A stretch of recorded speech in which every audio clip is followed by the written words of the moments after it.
Hello, my beautiful people from Untouchable Mama. Thank you for watching our YouTube channel. Please do not forget to subscribe and press the notification button. Thank you. One love. Bye bye. Good morning. Akojo.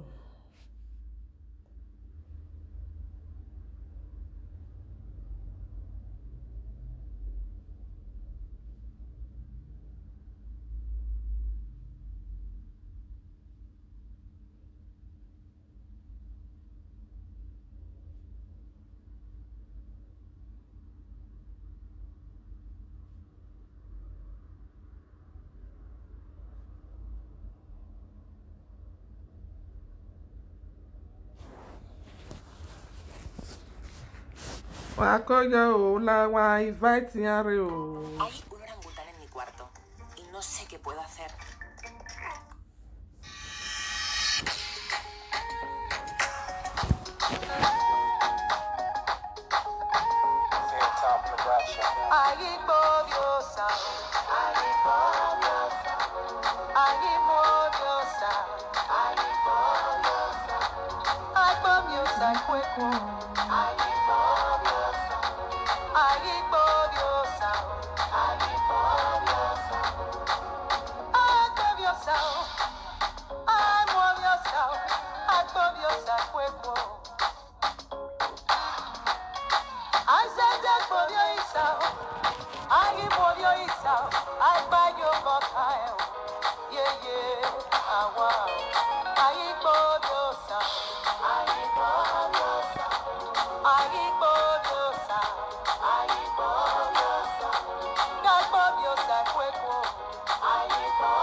La wa share talk you now.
Una good morning. Wakoja o. La wa invite Mommy JJ Art.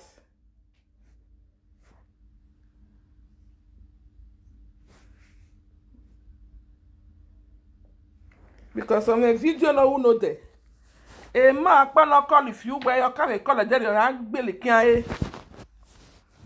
No ijo a threaten no just say man ayi ni e. Ere blessing ba khairo. Eri yan agberi yan mu. O pe ani ma so di osage yo uru.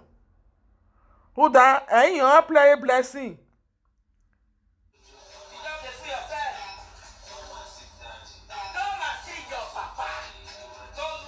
Eyan play blessing oh.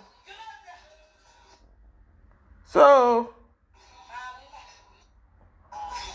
oya me rwe e video na gbe na. Ni wala o ko na o pe no call ni gbe eri yan agberi yan mu ni eri opa awoje osage oro uru so se ya me ko na ba e no wa ko de e fun about man yi na kan ye man because you invited the man. You invited they play the video mawa wala wa odo because omo awon igbagbon na ekelekele awe iwinere isaba mu eji osunu no sunu ne when agboyan oyin la jare do ti a blessing we dey gbe ni why you accept and wa dogun wa we gbedu ati si eme wa gbedu ase commotion ma ya pe di video ma wa e bi no sunu no ya men we again e leti ni jo na de ni pe ma wa ko se ave commentators na iya si eme gbe me ma ni aje me wu de ta aje me ya gun ya me ma ni ya.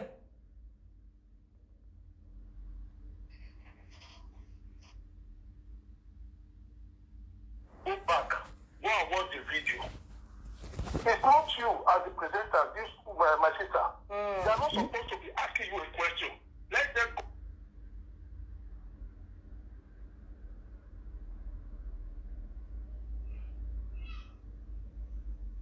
Hello.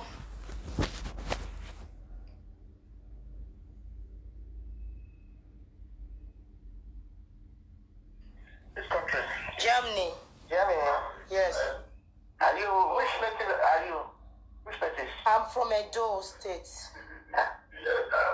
You speak Edo well, very well. Yes, of course. Yes, sir. You live in Germany? Mm-hmm. But I live in Italy, sir. Oh, yeah. Okay. Oh, yes, sir, Domo. Oh, yeah. Oh, yes, sir. All right.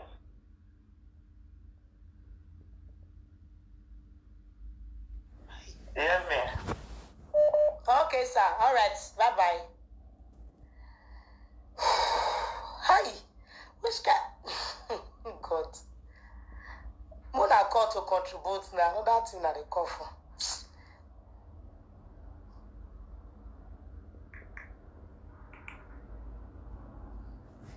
So Benny one ojo second man ayi yere blessing la kairo. Please. Hello? Me no kai mu gbeme. Good evening, sir. This topic I contributed yesterday. Yo kwana wa ta me yo Yeah, so I want to quickly address some of you. So you wrote your topic and you have been repeating it. Why are they asking you other questions? I just tired. I'll be our people for you. What's wrong with them? What is wrong with them? La wa han wa ti yes o. Look at their urges to make of grown fools. You know, very easy and simple instruction. They can't even read and they can't even hear written. So I don't just know what's wrong. Somebody throw away words, Moon. I don't understand now. They begin come. Please, any word for Genocide? Genocide don't You don't apologize to Blessing. Blessing is back to the office. Me, I never see him. So I don't know whether I don't. I get the video, Shab, and a very long one. I don't know. Make I try. May I see whether we'll fit. May I see whether we'll fit forward and reach that place where they for the talk. Okay. If you go make sure he apologize to the Blessing Papa. Very important. The Papa, I don't know, but he apologized to Blessing, but I think that one is just okay. No, it's not okay, my sister. He will do it. You don't know he's talking. I'm from Edo, Benin. Don't worry yourself. I just want to follow your courtesy. Apologize, yeah? He must. Nobody is a Superman. Nobody will do that, yeah? Nobody. You know, I follow up with him. You know, so nobody, if he does not apologize to the father, because he started insult with the blessed father, then nothing is going to do it. Please, he's going to do it. Bros, I beg, I forgive you. You know,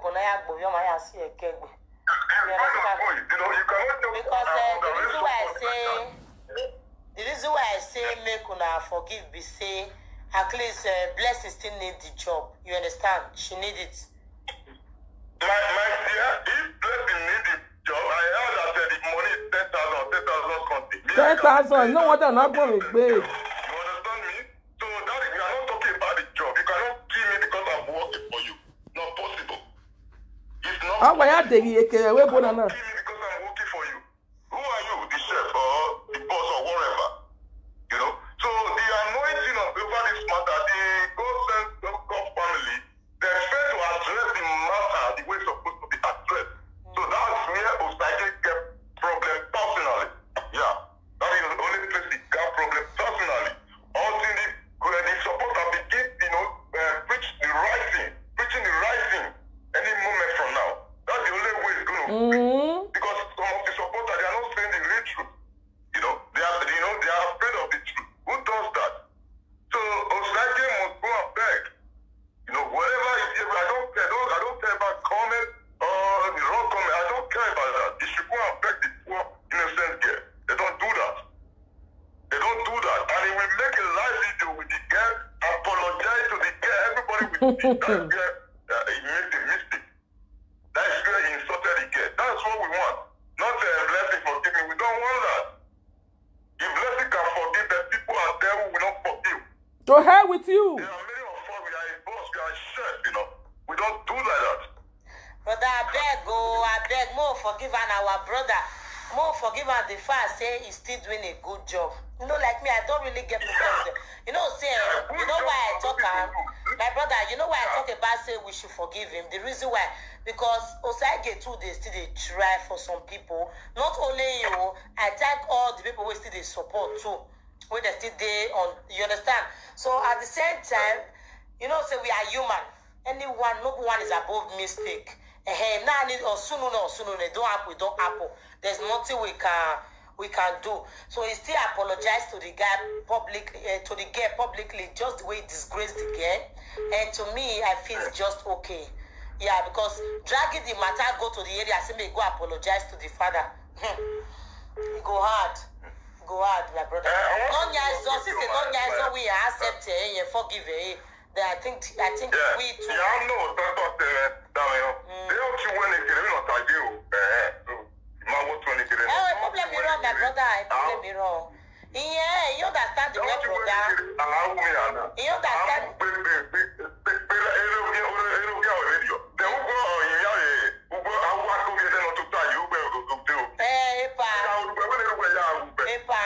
Understand if you know guy, not that I don't understand you.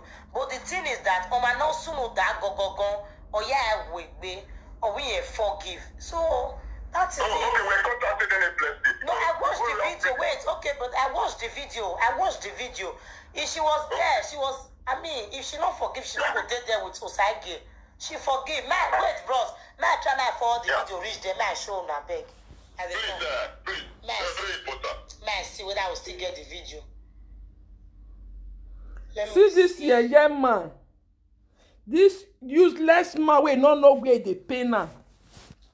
Now so the test where Europe so maybe say anywhere with Nigeria they work. Igbo they like to employ Nigeria again for work because of our character. Imagine this useless man. No, we wait 10,000 high. 10,000 high. I just say we're not going to be that will only bless you. You come out. No, ya in here, you need ya. Who they walking? Down where you do, I'm not where I'm not here. Salabeno. A blessing of the other way. We're not going now. And your partner will do us again. Mommy, Judge, and in our heart now. Oh, she. Because in your life, you don't know where to ask you. I want why Curtis, who may son of just let in. Who may have a pan of no man. Why, let me tell what you are cost a commotion name and the remedy. I want to make bad that Guajo. Don't wear on where you go. Where would you born a blessing? Who may have a pan of the Enedo? Everyone soon know. Oh, when come out when I am here, I don't publicly. Who don't tell I am here? Oh, we are more just second office when I am here. What are you again here? Who made the Bokan? Eh? O do a threaten of here. I'm no way viene e dia di meso. Wa kan sis wa la when na na una agwa ni una kan. Here you Nigeria. Why? Because the way my PS you see when I give away where. E po ma vi just na we be ma sure you na there. But that thing we na ye ga egwe ni na makeke. Mi ma show ye we na de gbon won su wona no gun na. O ma ri mu na respect a master eh. O si na ma ezi na mi eh. O call no the na na je me na sunu. This man na we latian who idiot na. Ona just like even egbe age ya your man ye so. O we be latian na again. No dey again. Wetin be your problem? Why problem pe na? Jealousy.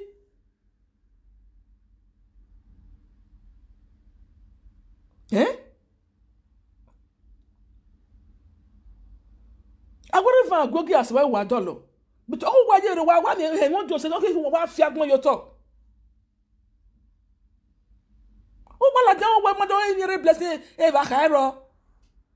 Do a threaten eh.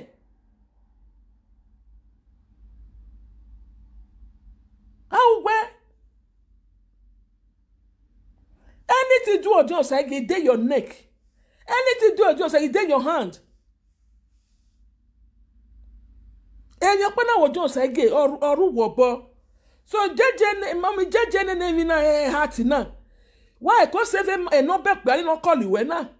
Cause e dey ari uruba can say because we all life you don't know do to say na. What will life you don't do to say na eh? What you want to do but I sort of here what you egbe? On I show you na Jezebel no edo. No ma get do progress so gbara we no pera wa je na wa no. Egbon won pera e le jo bo pera ye no pere no ku. Wait 10,000 high every month here ti pay 10,000 a blessing. Well, la go ku e fe so su work pe.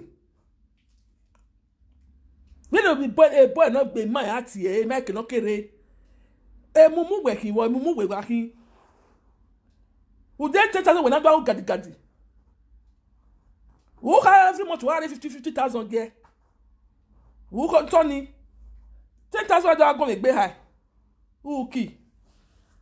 What you ki? Eh?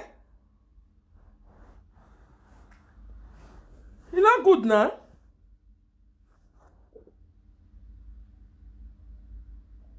JJ never insult audio. But now he on the live video, eh? Now she on the live video. I mean, she got that live video when that boy they take him out, they talk rubbish yesterday. Now she on the live video. Day before yesterday, the same problem. Eh? What do we talk now? Say, make that lady save that man number, the phone number we take call her, make it save her. Make she save her. Because now the man caused the problem. Make she save that phone number. We don't save the phone number any. Because we don't save the problem.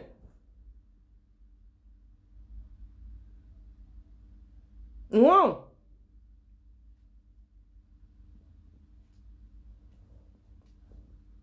Not be today they start to the insult the worker. Not be today they start on. Not be just like they start on. And not be you go see end down. It they happen. Even Europe, yeah, it still they happen. It still they happen. Those one are going to complain put.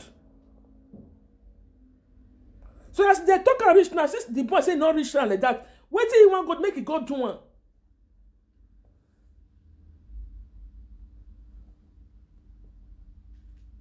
When I eat Tyson nanya, boy na we yen ikwe when yen ikwe ni yen ya wono ya we.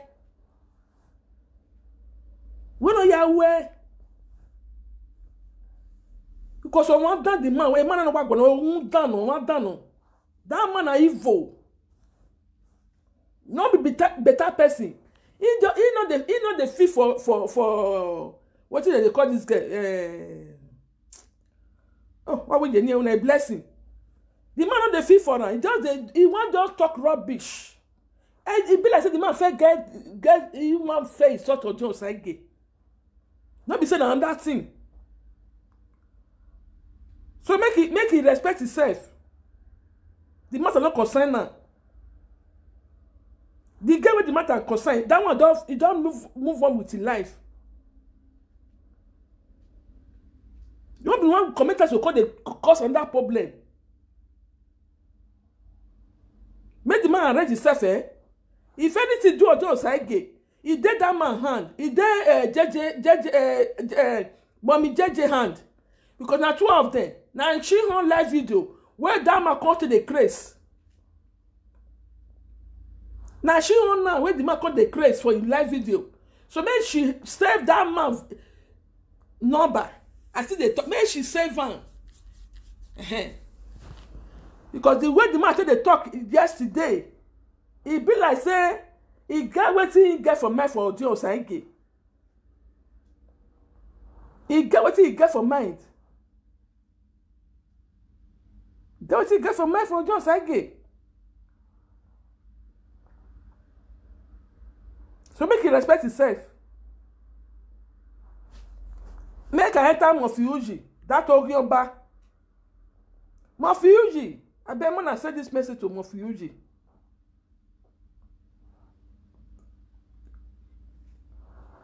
When I send this message to Mofiuji. Mofiuji. I take God beg you. You. Ijore. Uba Sophia. Mercy Coco. When I don't enter my this thing, no, I don't want her. Because I see message where he write for me yesterday. I think on Saturday he write and yesterday I see him. No try your life again. Mofiuji, no try him again. Because the day when you become a global, now that day you become an enemy. Me and you can never make friends. I don't know you, you don't know me. So no they enter my inbox because they inbox me, eh? No try him again. No try him. Anything will concern you, concern what do they call the other one? Uba Sophia, Ijore one of Paris, Mercy Coco. I don't want her. I don't want her.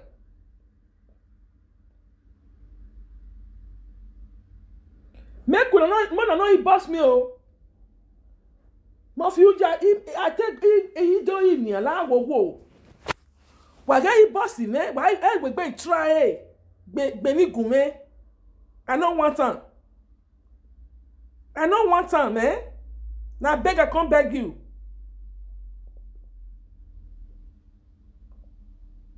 And then where you but then where you give me?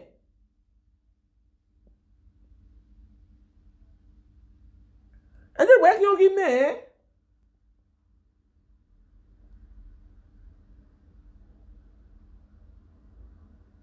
Yeah?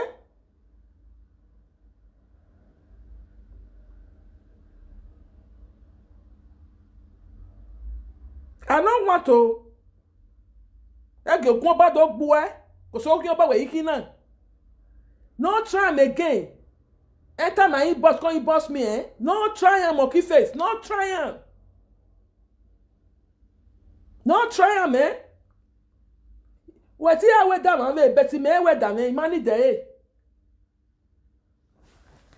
If you not want one, if you so what? And I mean, what do the muffin I did do I mean and where? If you what did do say now? If you he I chief no vio yan ma bere we ye ge kinudo yan gwa ti we orin oba wa review owo kan ya mi tola o ye na kavin e kavon wa o gwe no vio ba to be yo fi do fi we be mana ka po no su gbo we ti e bo ni yime uti e bo ni ra me era ni ugbe obi ohun last ka che baba la we gbe o bele ra e we na keku are na me de nu gba na se pe ya igbo so la ya igbo igbo ka we ya be no ka we ya nu e ka no sai obi ugbo e o ka ro ye me la bodo la we gbo so la me bu wa no be Facebook na o guy if you can be again Osu la le musician u gbodo ri wo hun bo bi le ni vie wa gbi ki again Osu la ori ugwe na ka fi pe geri me u gbodo ri wo hun u do sun ugwo Osu la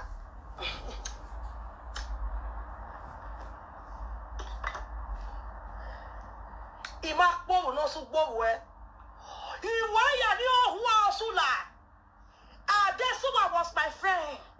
Go and ask Adesuwa of me. Well, oh yeah, you know, Wani. Oh, Adesuwa, ya know, we don't have hope. He go tell you, say, no hope. Wow, na. Agbori agino agogo ifie. No. They ye wa be we be mu. Oh, go Sula, I bet the Sula na do awo kan. Unu agbo e o. Unu agbo e. Ogun agbera. O wa bagbon. If I see your comment here, say, "Vie, why now?" I go tell you so. Google kill your mama because of you not carry kavoma. Yeah, fun we. Osula daughter. If you wanna talk here, I don't even know whether that kind idiot they do live videos. She said she want use me to get viewers. Your papa. Now your papa go beat. When you tell me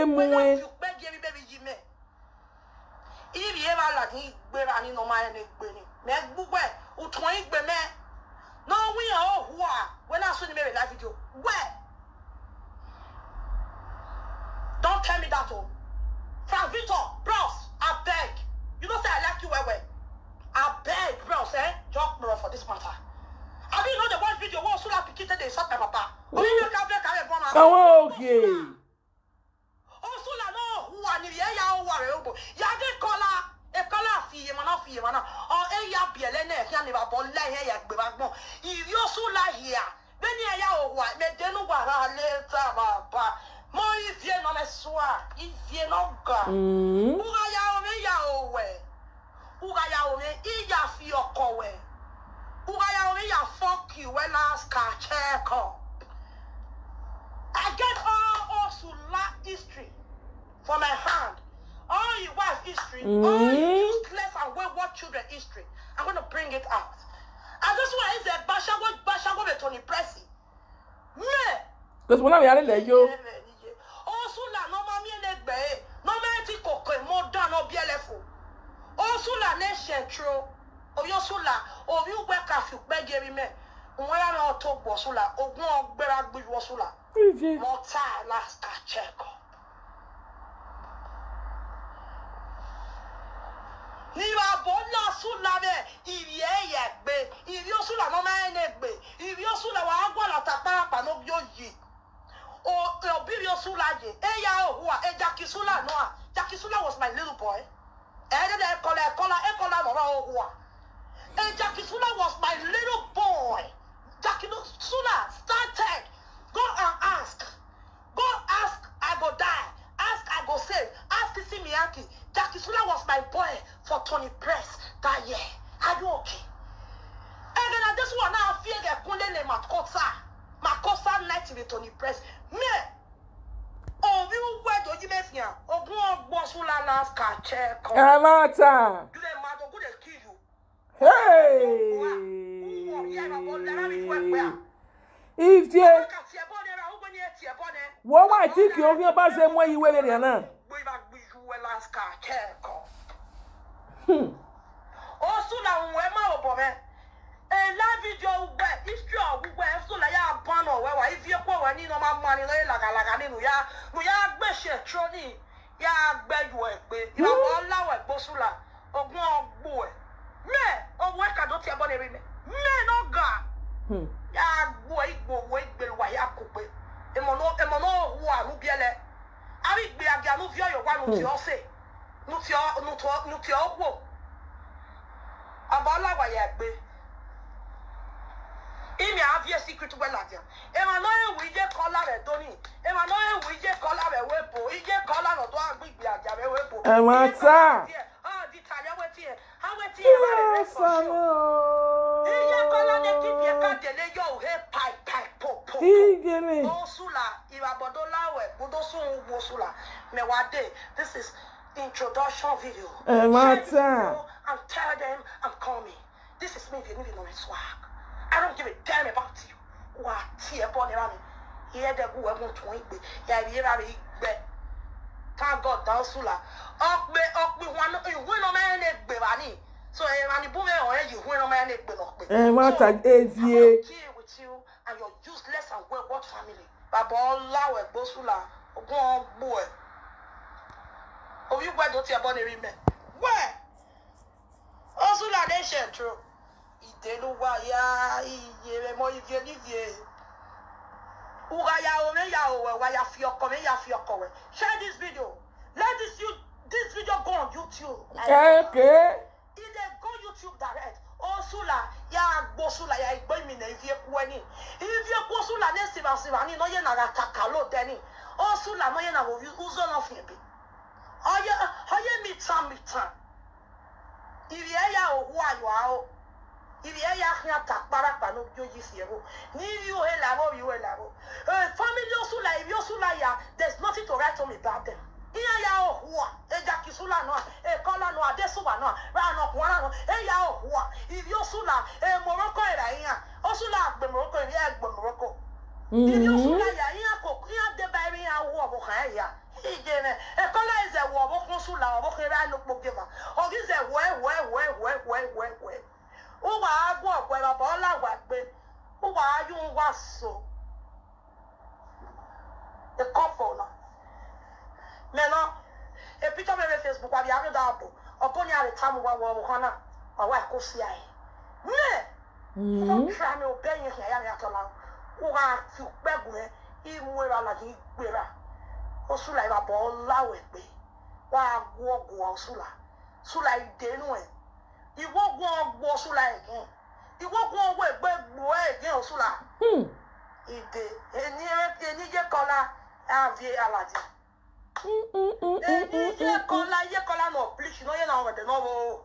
No ye na wede no negbo gbe ne imi si osa iye kola no yuera iye kola ize you ave ma ya ni pe gogo ni pe gbon re ma gba le lo sula ehi aye ki anya ye kola ehi aye ki anya wo kan obo kon sula ya fefefe obo kon sula ya vie ya ki ano de wu ya de gbe osula wa gbe o ba mo we ma se ti gba o wa we iwe ya o wa yewo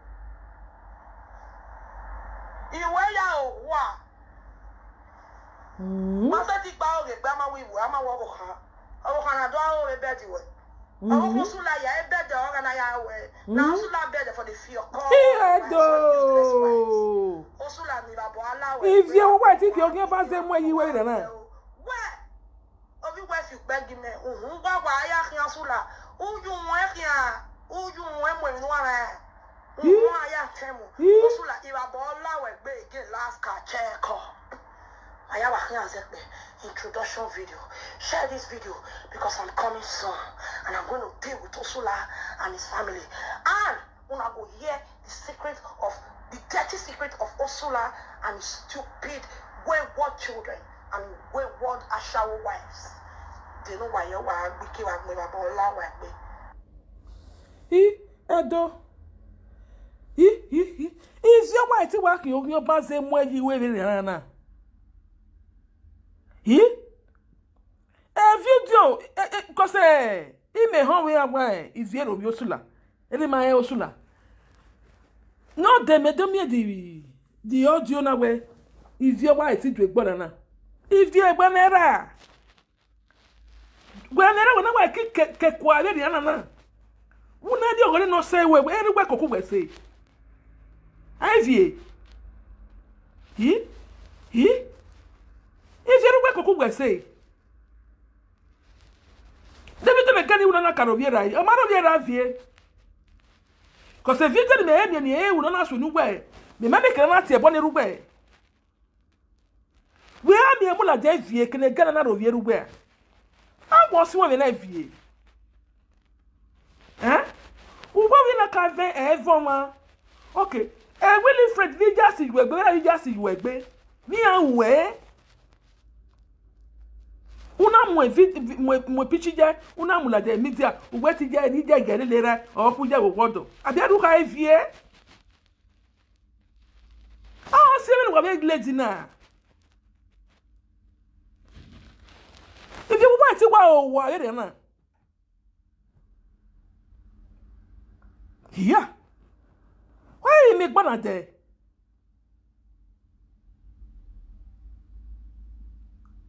Kia Samuel. So now the must beg a video now. Or when I get the must like the do I nyanu wewe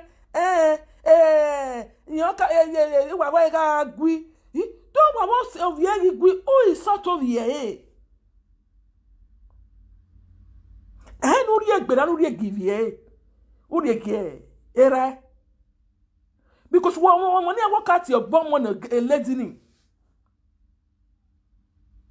one money work at your bomb on a lady before lady killer that one still way na e dimo funa back away you know social media chief ni media e ma be go na yata any yeso na ngwe una ivie any yeso na ngwe ezo ni we wa de na o any yeso na ula da do European ave no get sanderio iya na pe boy we na e chief rororo wedo sifala la Osula nejo ya yo o we ni ziela da do yo ja na we na fi the one get the more feel like that do I nyanu gbe aje me fi da do we do lo yin nan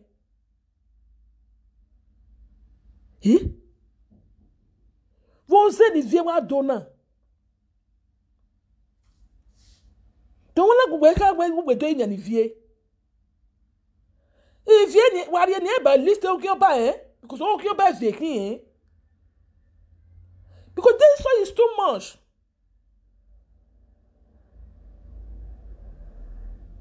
Eso to na bugbe.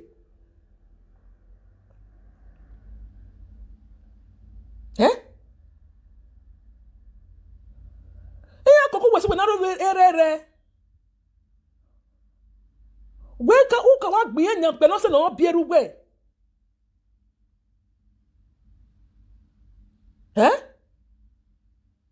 Wo wote wo kan no ko no mu jo wa no ri ko mu jo hun. Iye ni pe male le ya wo kan Ifie. Ubi ajo ugbe na ti ya. Waja ti ya fie.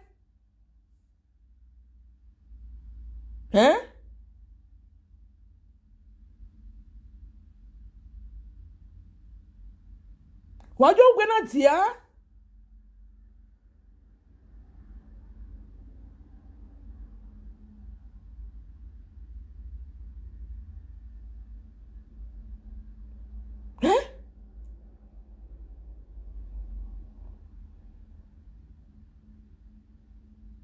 I wanna go back to say na fie.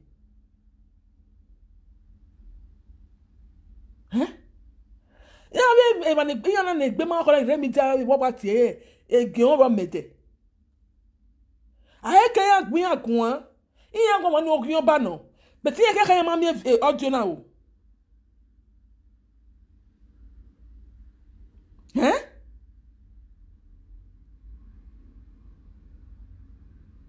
Kia sane.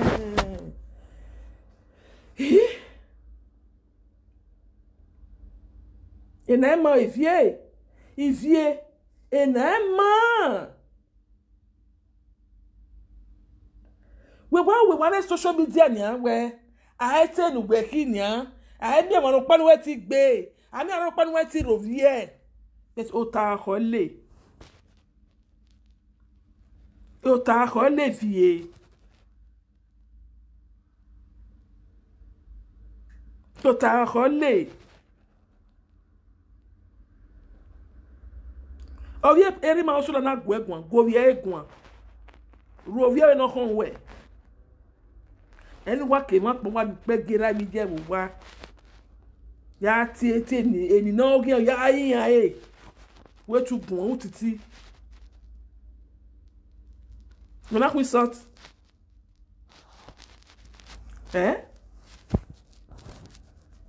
Uwe na ka be fun ma bete Wilfred man no si we gbe. Ani be gwe gbona le yaro bi ge. Aka we ka wo kan jo segia. Uwe ke na gbelike le mi je nu gba wo jo segia, wo kan jo segia do asu we de. Aka we kan ya. Ama kan we kan. But we mu ra una ro bi e wa una mu je una ro bi e wa. Because we respect Neru we. We may regard the family where that is why we never regard the family of Mame. We do not know sense. Huh?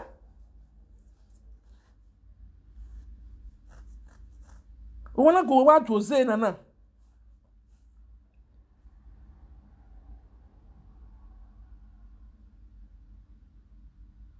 Enema fie, enema. Figberie fie. Figberie.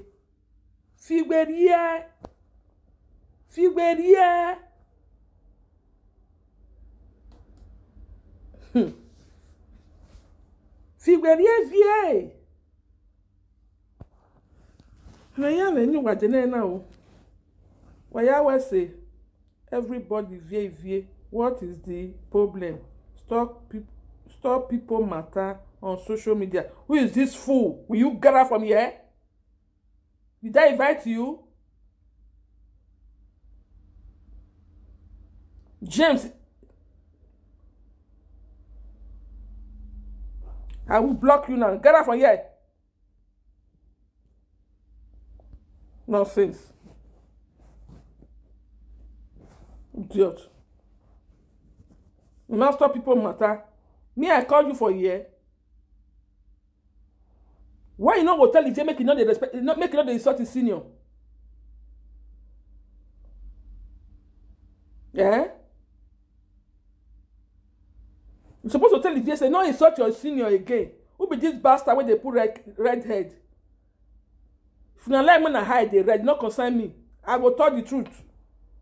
I'm gonna who ba. He must to tell me that way. One. Mi viens dans la vidéo de Waro, non so no like eh.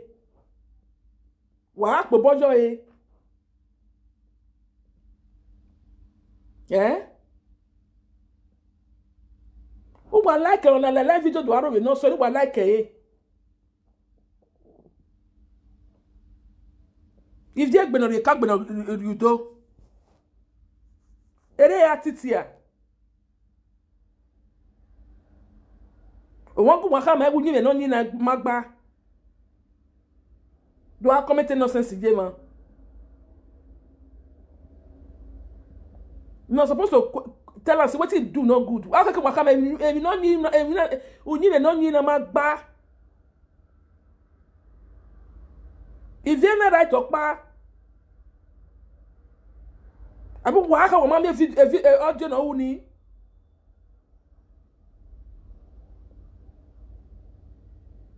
Ovie agwe bo no ro ovie ama igbe ayeke aguvie gwe vie ari po ye money abie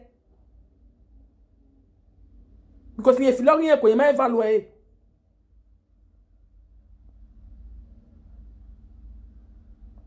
na aka aguvie gwe vie wari epa ari ke man ivi diere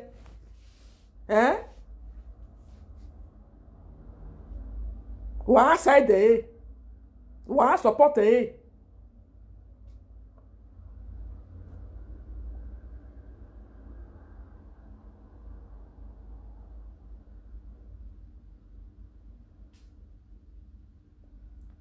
Boss ima de. You say madam, you no go fit talk. You not put a demorphin name for inside. No, not fit talk, I not put a demorphin name. He must to rename Dimorphy because the Dimorphy all that do I any vie. All take a Dimorphy with vie going and on in a market no side there because he got side there you. Wow.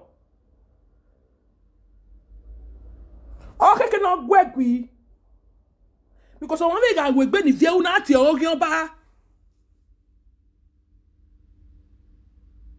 So why is side evil?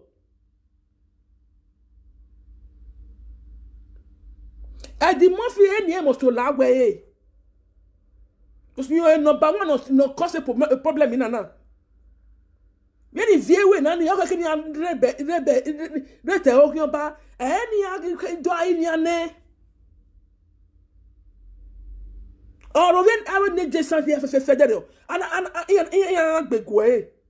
Nana do the gbedage. Aja wi eni.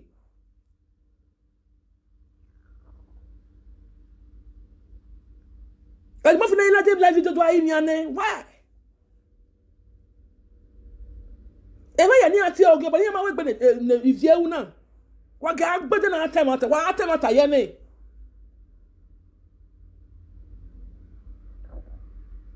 Wa ga gbegwe ni.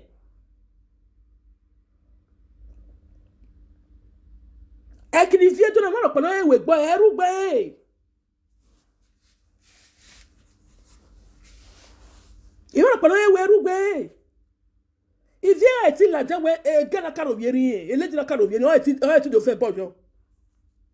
You have me fit on the like that when I fit on the canal, no, your car of your ear, I'm your Latin. When I'm going to talk like, when I talk here, so I must make sure the Murphy name. So now the Murphy, now he back is here. You almost here, so he must make sure any.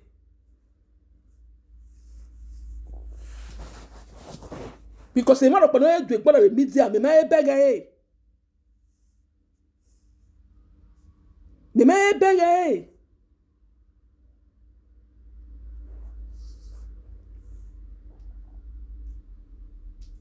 Don't do I sort pero tag eto gwegun e ma o sulava o eni o ehun So now ask me that stupid question again. So I not fit talk, I not mention a Dimorphy name. Well, a Dimorphy name, I person I mention and I make I mention in here. Now you value a Dimorphy, eh? You want to go matter.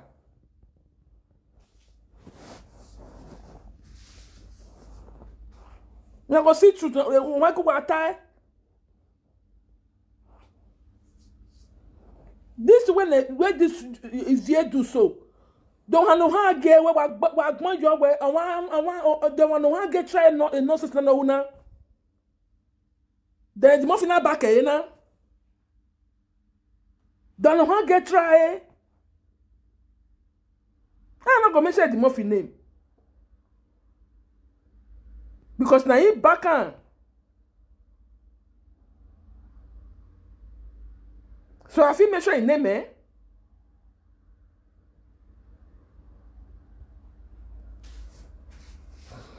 Because if you not get right to a that man, she not get right.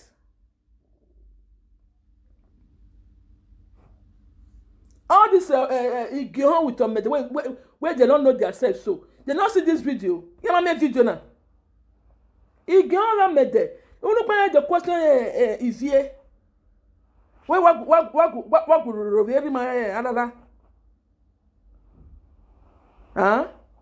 But I had here bona, I want to see bona. I know live video, run video. I work on my buy no.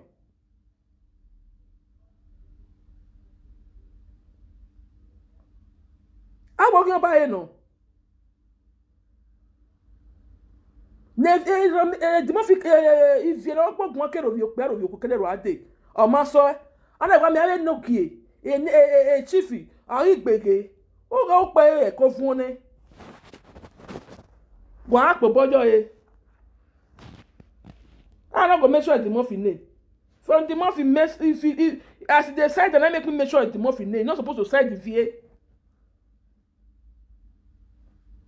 Because me and Dave would have that the way the lady even come. He tried to explain.